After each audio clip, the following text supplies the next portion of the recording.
sa AMG.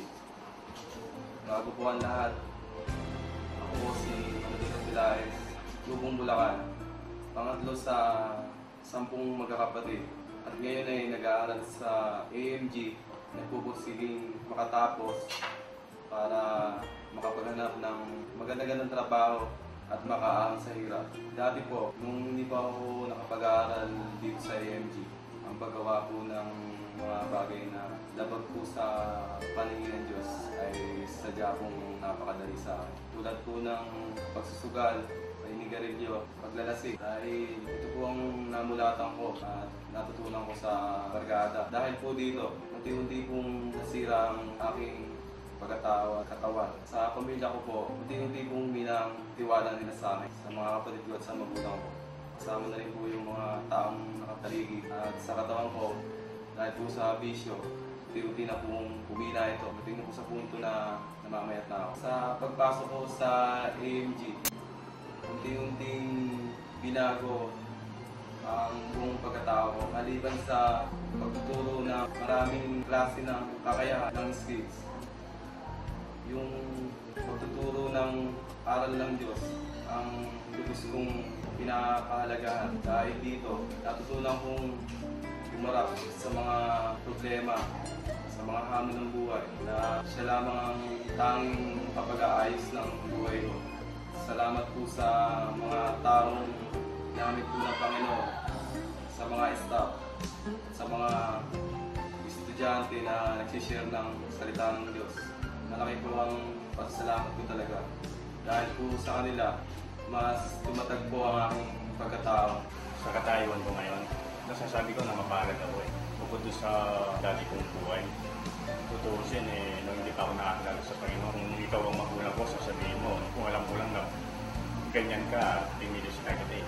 Parang ganun yung masama kang tao na marami akong ginagawa hindi maganda. Siyempre dahil hindi ka nakakilala sa Panginoon, alam na natin kung ano yung mga gawain mo nung hindi ka nakakilala sa Panginoon, hindi ka nagsisimba, hindi mo kilala yung Panginoon, hindi ka tumatawag sa Diyos, masaya ka, kung ano yung mga ginagawa mo na taliwa sa kautusan ng Panginoon. Para bang pagka ginawa mo yung bagay na yun, masaya ka pa. O totoo, masaya ka pa kasi para bang masaya ka doon sa ginagawa mong kasalanan. Pero nung nakakilala sa Panginoon, kaya nasasabi ko napakapalad ko kasi isa ako, nasasabi kong tinawag ako ng Panginoon at ako naman ay tumugon sa panawagan ng Panginoon Diyos. Mula nung ako pinakakilala sa Panginoon Diyos, talagang nandun na yan, nandun na sa puso ko ang Panginoon. Hindi mo kahit matulog ka lang, mag-pray ka, kumain ka lang, nung nagpinasasalamatan mo yung mga bagay na nandiyan sa mesa, nung nagkakapag-aral yung anak mo, although hindi naman malaki ang tinatanggap mo na financial, pero ang Panginoon na siya nagpo-provide ng lahat ng mga pangailangan natin. Kaya nasasabi ko na hindi kailangan na mayaman ka para mabuhay ka dito sa lupa. Ang mahalaga dito yung nakakilala ka sa Panginoon. Nandyan yung Panginoon sa puso mo, anuman saan ka man naroon. Wala kang agam-agam kasi ang Panginoon kasama mo siya. Ang prayer ko ngayon doon sa amin, makakilala yung pamilya ko. Kasi yun ang panalangin ko sa buhay ko. Kasi nung ako, hindi pa rin ako totally masaya dahil yung mga magulang ko, pamilya ko, kapatid ko, hindi sila nakakilala sa Diyos. Nandun pa rin sila sa maling pananampalataya. Kaya pagdating ng araw, gusto ko makasama natin. Yun ang mahalaga sa buhay natin, hindi yung tayo lang ang ligtas. Kaya bilang isang tao na nakakilala sa Diyos, dapat wala na yung dati nung nakakilala ko yung Panginoon. Yung tuloy-tuloy na ang papalang ko Panginoon sa akin. Ang prayer ko, lagi niya akong gagabayan. At gagabayan niya tayo lahat. Ngayon din ang eskwelahan na pinaglilingkuran natin ngayon para sa Panginoon ito. Sana lalo natin mahalin ang AMG students. Kung hindi pa ako pasok dito sa AMG, ang buhay namin is, wala lang. Pagka-araw ng linggo, isimba ako, sa gilid lang. Hindi ko iniisip yung ibang tao, nasa loob sila, nag-aaral sila. Ako nasa gilid lang kasama yung mga barkada namin. Minsan nag-trip lang kami. Kung sino yung gusto namin, Yun, isang nangunigit kami. Ako yung pinakamalit, ako pa yung pinakamatapang sa amin.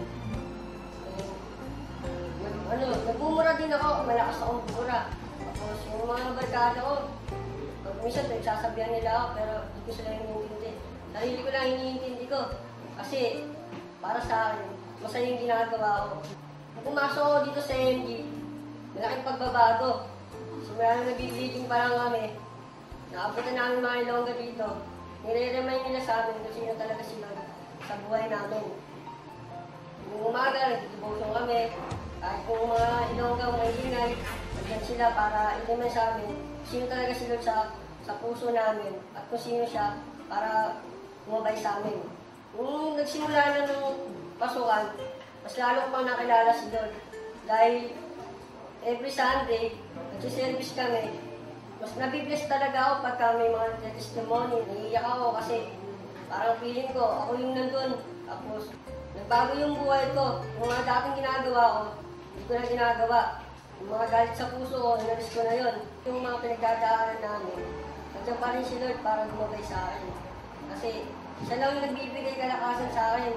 Darasal ako gabi-gabi, natutunan na ako magbasa ng Bible. Nandito ako sa harapan ninyo, nagsasalita. Hindi nagyayabang, sinasabi ko na ang Lord, mabuti sa buhay natin. Hey, magandang gabi sa inyo. Alam nyo, palad ko sa gabi ko dahil naging artista ako. Tagal ko ng pangarap maging artista na Robin Padilla. Just love it. Pero alam nyo ba, nung kabataan ko, nabuhay ako sa isang mabuting pamilya. Kasi nag-aral ako sa Notre Dame. Nag-isang Kristan ako ng pari na akala ko mabait na ako. Pero hindi pala. Kasi marami din kalokohan ginagawa kami sa convento. Pero kalboto ko naman. Ang isang magandang bagay, naalala ko na sinabi pa sa akin na nanay ko dahil suko na sila sa kasamaan ko. Sabi lang at itim ang buto, may tinibigay, may tinibigay. Wala nang mabuti sa akin. Pero salamat na isang araw, may nakita ako sa magandang dalaga. Nagpatibok na aking puso. Na dati-rati yung simbahan na ayokong pasukin, ay pinasok ko dahil lang sa isang magandang dalaga. Pero ginamit ng Diyos yun dahil doon wala ako sa kanya. Mula noon, yung boy rilado mo, makatapos ng January 4, 1975, ibang-iba na siya. At pagkatapos na nakala kong gandun lang buhay ko nasa simbahan na nang tawagin ako ng tanong pastor, sabi ko, wow, isang lasing ko, isang sulong, isang walang silbing tao, walang natapos, magpapastor. Ito, magandang bagay yan.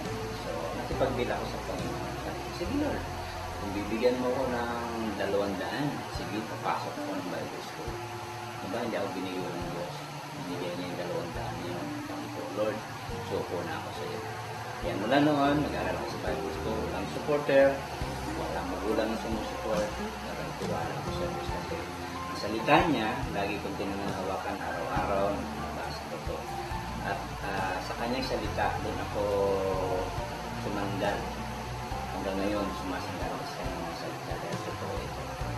Kung ano ako ngayon, hindi dahil magaling ko, hindi dahil mabait ako, kung ano ako ngayon ay dahil sa biyaya ng Diyos. Dahil alam ko sa araw, pagkatapos ng lahat ng bagay na nangyayari sa mundo, alam ko sa kalulatian niya. Dahil niya ako, gano'n siyang handang regalo sa akin. Dahil sabi niya, there is a reward always.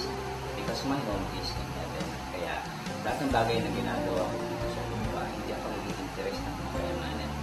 Pero isang nagpaganda sa buhay ko na yan, dahil sa pisong kotse ko, ngayon lang tayo nakarinig yan, pisong kotse. Pero salamat sa Diyos na dahil doon sa pisong kotse na yan, maraming pinagpalang mga tao dahil sabi nga nila, meron pa bang himala? Sabi ko ngayon, may himala. Kaya para sa inyo, mga estudyante ng Aztec, magtiwala kayo sa Diyos. Alam ko, bibigay din ng Panginoon kung ano man kailangan mo. Tiwala ka sa